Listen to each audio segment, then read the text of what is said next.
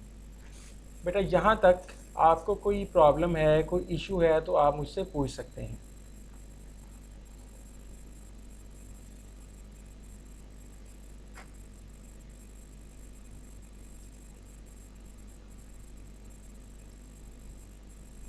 Class so रही है या क्लास जाग रही है?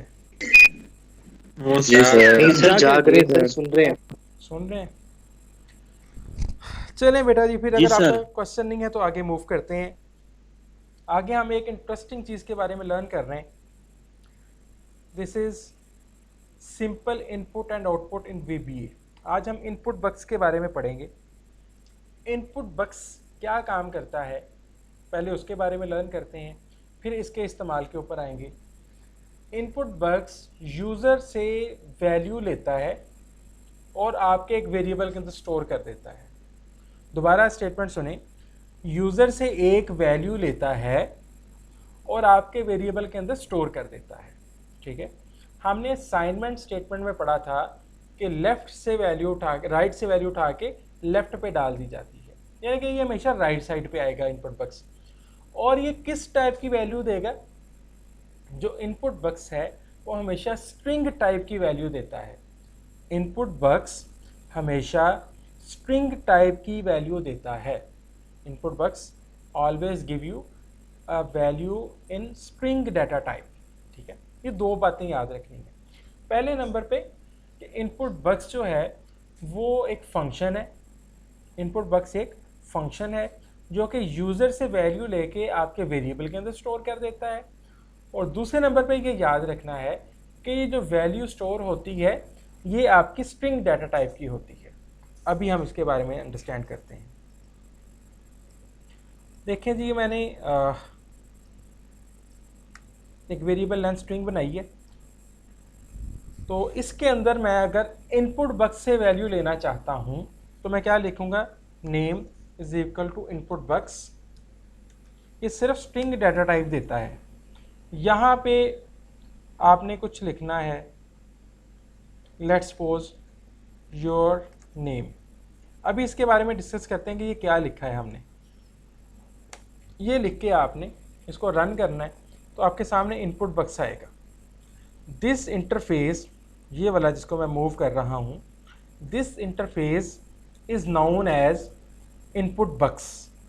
और ये देखें यहाँ पे योर नेम जो मैंने लिखा था वो लिखा आ रहा है। मैं इसके अंदर नेम लिख देता हूँ NTU। ओके करता हूँ तो ये वैल्यू इसके अंदर स्टोर हो गई है। लेकिन अभी हमने क्योंकि कुछ किया नहीं है उस वैल्यू का, लिहाजा वो सिर्फ स्टोर हो रही है, यानी कि जो नाम लिखा था मैंने वो इसके अंदर आ जाएगा। मैं यहाँ पे आता हूँ, मैसेज बक्स लगा के नेम को डिस्प्ले कर देता हूँ तो ये इनपुट बक्स आ गया और ये मैसेज बक्स आ गया।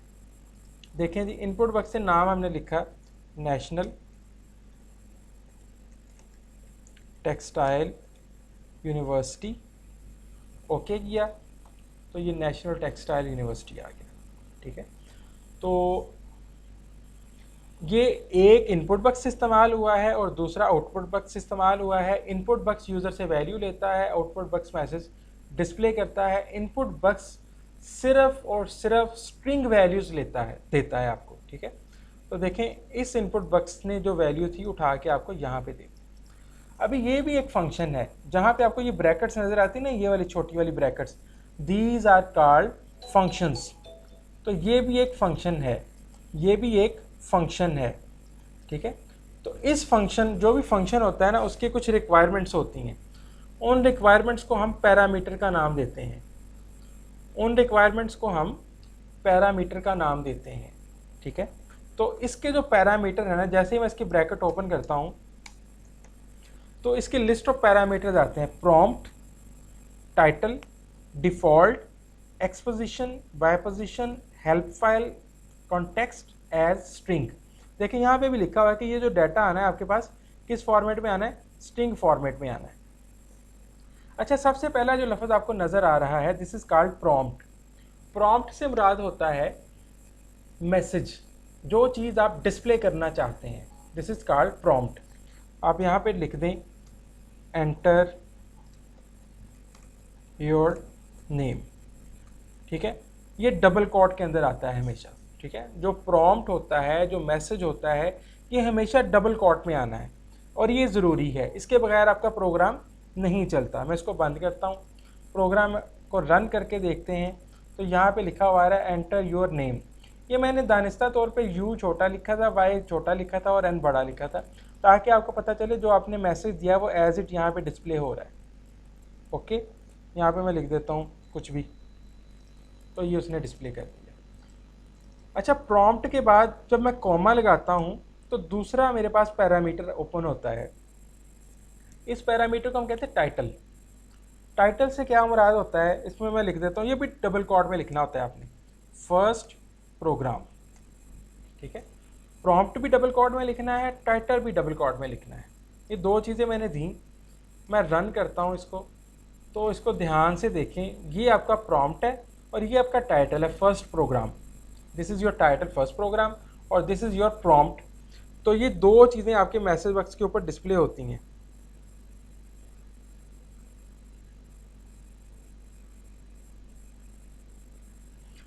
दो चीज़ें प्रॉम्प्ट के ऊपर डिस्प्ले होती हैं, दो चीज़ें आपके इनपुट बॉक्स के ऊपर डिस्प्ले हो रही हैं, enter your name and program, ठीक है। अब मैं जो भी यहाँ पे लिखता हूँ तो ऐसा डिस्प्ले हो गया, ठीक है। अभी हम इसके पैरामीटर्स के बारे में लर्न कर रहे हैं।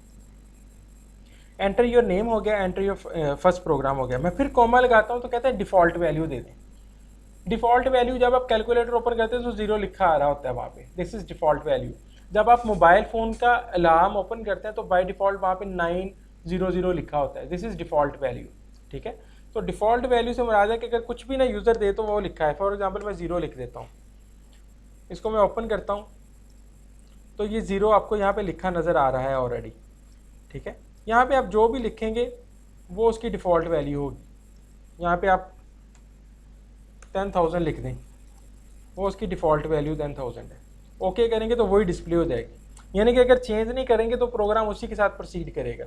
डिफ़ॉल्ट वैल्यू आप अपनी मर्ज़ी से रख सकते हैं, 0 रख दी।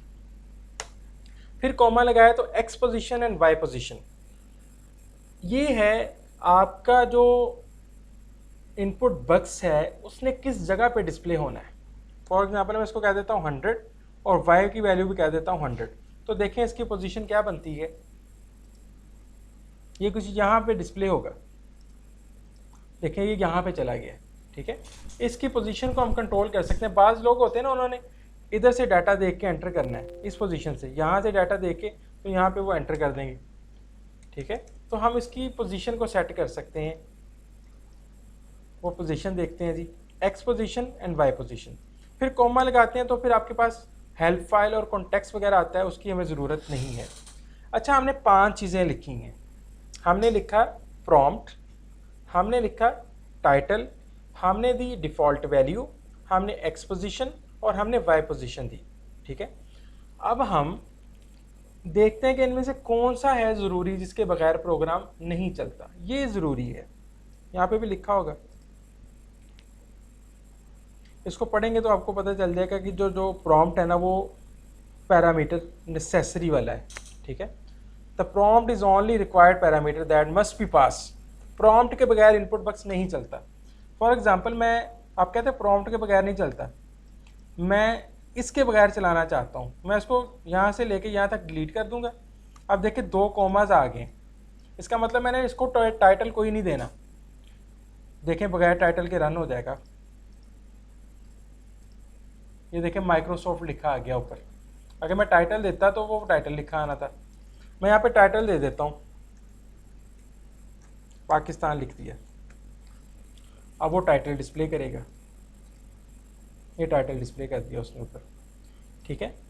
अगर मैं चाहता हूँ कि टाइटल डिस्प्ले ना हो तो मैं क्या करूँगा, सिर्फ कॉमा दे के उसकी जगह खाली छोड़ दूँगा, ठीक है। ये आ गई डिफ़ॉल्ट वैल्यू, ये डिफ़ॉल्ट वैल्यू 45, डिफ़ॉल्ट वैल्यू यहाँ पे 0 लिखी आ रही थी आपको, मैं कुछ भी लिख देता हूँ वो डिस्प्ले हो जाएगा। अगर आप डिफ़ॉल्ट वैल्यू नहीं देना चाहते, डिलीट कर दें, उसका कॉमा वैसे ही छोड़ दें, ठीक है। आपकी एक्स पोजीशन और वाई पोजीशन, आप देखें डिफ़ॉल्ट वैल्यू कुछ भी नहीं आएगी, वो एम्प्टी होगा। ये एम्प्टी नज़र आ रहा है आपको। आप डिफ़ॉल्ट वैल्यू देना चाहते हैं, डिफ़ॉल्ट वैल्यू दे दें, यहाँ पे आके 120 दे दी, डिफ़ॉल्ट वैल्यू 120 आ गई, 120, ठीक है। सिमिलरली अगर आप उसकी एक्स पोजीशन नहीं देना चाहते, छोड़ दें, एम्प्टी कर दें, लेकिन उसका कॉमे के बाद जगह बनती है उसकी, तो ये लगानी पड़ेगी आपको, ठीक है। तो ये आप अपनी मर्ज़ी से पैरामीटर, हमने कहा नेसेसरी कौन सा है, ये वाला, सिर्फ एक ही पैरामीटर नेसेसरी है, वो है प्रॉम्प्ट। ये हम प्रॉम्प्ट के साथ चलाते हैं इसको, ये प्रॉम्प्ट के साथ चल गया। यहाँ पे मैंने जो भी नाम लिखा, अपना नेम लिखा, वो डिस्प्ले हो गया। अब हम बग़ैर प्रॉम्प्ट के चलाने की कोशिश करते हैं। पहला कॉमा दे के हम टाइटल पे आ गए,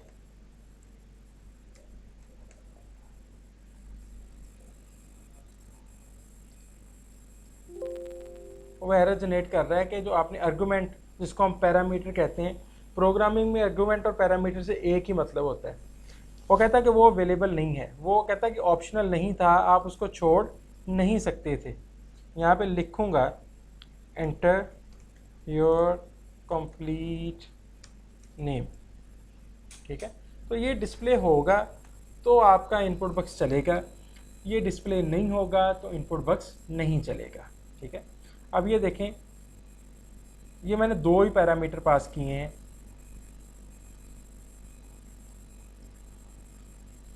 यहाँ पे आपका टाइटल आ गया और ये आपका प्रॉम्प्ट आ गया।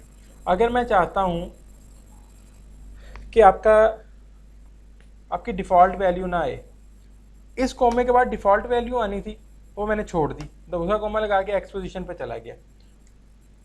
इसको मैं कर देता हूँ 1200 और वाई पोजीशन भी कर देता हूँ 1200, ठीक है। अब इसकी डिफ़ॉल्ट वैल्यू कोई नहीं होगी, ये एक्स पोजीशन वाई पोजीशन होगी। इसको चेंज कर लेते हैं और इसको कर देता हूँ 5000 और इसको मैं कर देता हूँ 7500, ठीक है। ये यहाँ पे आ गया। अब अपनी रिक्वायरमेंट के मुताबिक एक्स पोजीशन और वाई पोजीशन उसकी सेट कर सकते हैं। एक्स पोजीशन से मुराद उसकी ये वाली पोजीशन होती है कि यहाँ पे किस जगह पे आए, और वाई पोजीशन से मुराद ये वाली पोजीशन होती है। फॉर एग्जांपल मैं इसकी वाई पोजीशन 0 कर देता हूँ, ये देखिए वो वर्टिकली जो पोजीशन है उसकी वो 0 कर दी है, वो यहाँ पे चला गया। तो आप अपनी मर्ज़ी से एक्स पोजीशन और वाई पोजीशन सेट कर सकते हैं। अच्छा बेटा जी, दोबारा इसको रिपीट करते हैं, समरी इसकी जनरेट करते हैं। इनपुट बॉक्स हमेशा स्ट्रिंग वैल्यू देता है। जब हम इनपुट बॉक्स लगाते हैं तो जो सबसे पहली चीज़ हमने देना होता है प्रॉम्प्ट, डबल कोट के अंदर देना होता है। फिर दूसरे पहले कॉमे के बाद जो दूसरी चीज़ आती है, पहले कॉमे के बाद आपका टाइटल आता है, वो भी डबल कोट में देना होता है।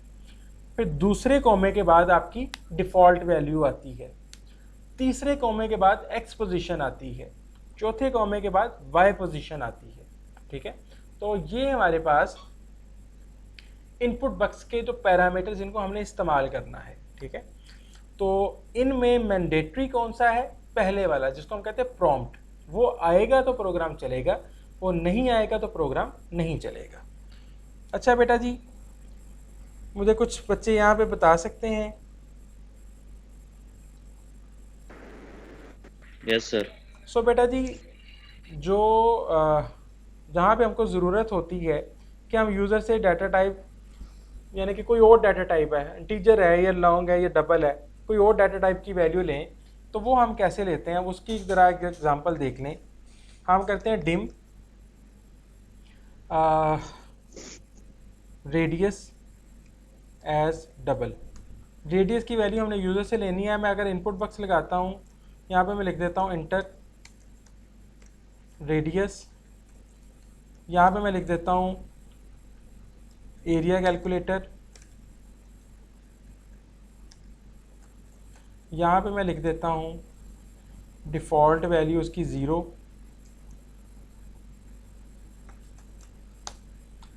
तो ये तो हमें स्ट्रिंग डाटा टाइप की वैल्यू दे देगा ना। अगर इसको मैं कैलकुलेट करता हूँ तो आंसर कुछ का कुछ आना शुरू हो जाएगा। तो हमने इसको कन्वर्ट करना है फ्रॉम स्ट्रिंग टू नंबर्स। यहाँ पे लिख देता हूँ to convert string to number form we can use value function. Value function क्या करता है, आपकी स्ट्रिंग डाटा टाइप को नंबर डाटा टाइप के अंदर कन्वर्ट कर देता है। वैल्यू फंक्शन आपकी स्ट्रिंग डाटा टाइप को आपकी नंबर डाटा टाइप के अंदर कन्वर्ट करता है। देखें जी कैसे करता है।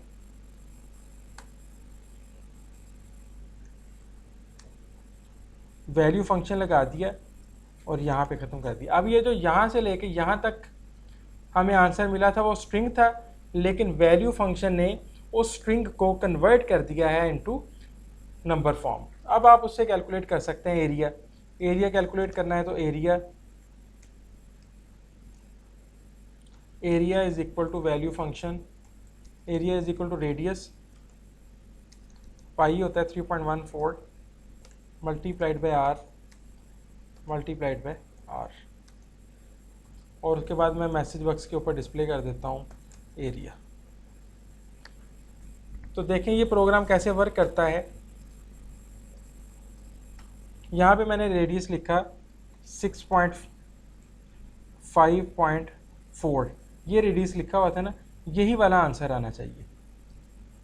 ये 9.56 ये तकरीबन, वो हमने यहाँ पे पाई की वैल्यू 142 लिखी हुई थी, 142 लिख दें तो वही आंसर आ जाएगा। देखें जी 5.4 लिखा, तो ये सेम वैल्यू जो है ना सेम आंसर प्रोड्यूस हो रहा है। इसका मतलब आंसर ठीक है। अगर मैं इसको कन्वर्ट नहीं करता तो फिर आंसर चेंज आएगा।